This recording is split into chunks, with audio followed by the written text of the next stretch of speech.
He's a rock critic and a Swiftie. What's wrong with that? In Heartbreak is the national anthem, Rob Sheffield chronicles how Taylor Swift has made fans, foes, and even journalists part of her story. It's possible that I know too much about Taylor Swift. I know the words to all her singles and every name on her long list of ex-lovers. Thanks to her current relationship with Travis Kelce, I know details about the various social entanglements of his Kansas City Chiefs teammates that I would prefer not to. I listen to her music about as much as the median American, which is to say, all of the time. Swift has become America's Muzak, her songs the soundtrack to our Starbucks lines, and her life the fodder for our tabloid stories. In Heartbreak is the national anthem, how Taylor Swift reinvented pop music. Rob Sheffield charts how Swift, who rose to fame writing songs for teenage girls when she was still one herself, became ubiquitous, and he makes the case that even as her cultural dominance can work to obscure her skill, everything always leads back to her virtuosic writing. Sheffield is a contributing editor at Rolling Stone, where he publishes consistently glowing reviews of Swift's seemingly limitless offerings. Here he steps back to consider the roots of her appeal. Swift has always had a unique flair for writing songs in which people hear themselves. Her music keeps crossing generational and cultural boundaries in ways that are often mystifying, he writes. She makes her experiences public property, to the point where she makes the world think of her as a character. Swift's self-mythologizing stretches beyond her music to become a collaborative storytelling prompt, one that manages to absorb even her critics. As her superfans brand themselves as Swifties and build an extended Taylorverse of analysis and intrigue on social media, they recruit her haters into their project, using them to cast their billionaire idol as a complex and scrappy protagonist. A character becomes more interesting when she has challengers and flaws. Taylor's hubris, her way-too-muchness, her narcissism disguised as even more narcissism, her inability to not be Taylor for a microsecond, it's a lot, Sheffield writes. You can't fully appreciate her without appreciating the wide range of visceral reactions she brings out in people. Sheffield's book, which unfolds over 30 punchy chapters, zooms in on Swift's albums, feuds, and marketing gambits. Each dispatch is a perceptive close read of Swift's music and persona, from the symbolic importance of her guitar to her conspicuous use of the word nice. Along the way, Sheffield drops enough of his own backstage encounters with Swift to satisfy fans hungry for new material to incorporate into their own character sketching.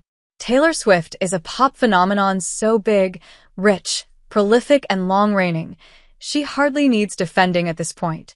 The idea animating the book's subtitle, that Swift reinvented pop music, is almost a truism. Sheffield argues that her relentless business drive has opened new creative doors, too. When Swift responded to an ownership dispute by meticulously re-recording 6 of her albums, she turned what he calls a dumb idea into a mastermind's triumph. Sheffield is less interested in the ways in which Swift's commercial impulses might negatively impact the work itself. In April, Swift released her new album, The Tortured Poets Department, with 16 songs and a bonus track.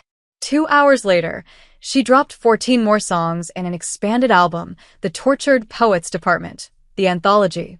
That added up to 31, a number of great Swiftian brand significance, even as the glut of tracks weighed down the album as a whole. Given the insatiability of her fanbase, what's the incentive to curate anything anymore?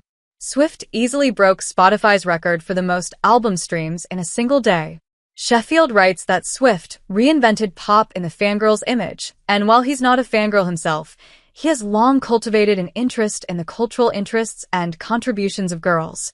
In his tender and original 2010 book Talking to Girls about Duran Duran, he negotiated his own identity through his relationship with the music best loved by his sisters, crushes, and girlfriends in their 1980s youth. He thanked Swift in that book's acknowledgments on behalf of his nieces and nephews who had claimed her as their own generational obsession.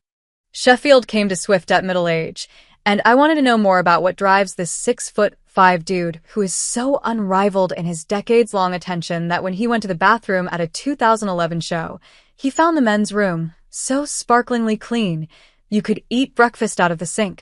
In Heartbreak, we get just hints of Swift's specific importance to his life and to his work as a journalist. As Swift changed pop music, she changed pop criticism, too. With her prolific songwriting and her collaborative hooks, she built a cultural consensus that united rockists and poptimists. And with her celebrity power, she became representative of the kind of artist whose stan army often makes the critic into the villain of their narrative, one where Swift must perpetually be framed as the underdog. Now the music critic writes, if not to serve the fangirl, then with the knowledge that she is alert at her phone, ready to pounce on any perceived slight. Even as I write this review of a book about Taylor Swift, her fans are on my mind. In April, a sharp review of Tortured Poets Department was published in Paste with no byline, with an editor's note blaming the threats of violence produced by the publication's Lover review in 2019. It's appropriate that the critic's job description has expanded to require an understanding of the fan, as that symbiotic relationship is now a defining element of the work itself. Sheffield is unabashedly a fan himself even when he admits that Swift's lead singles are sometimes terrible. He builds their terribleness into another expression of her mystique. Inevitably, his book of Swift criticism has been integrated into the Swiftie world-building project. One TikToker has already applied Taylor numerology to the book's page count and its ISBN number. I'm curious about how that all feels from Sheffield's perspective, this tall man who writes that he must cower at Swift's concerts so the kids behind him can see.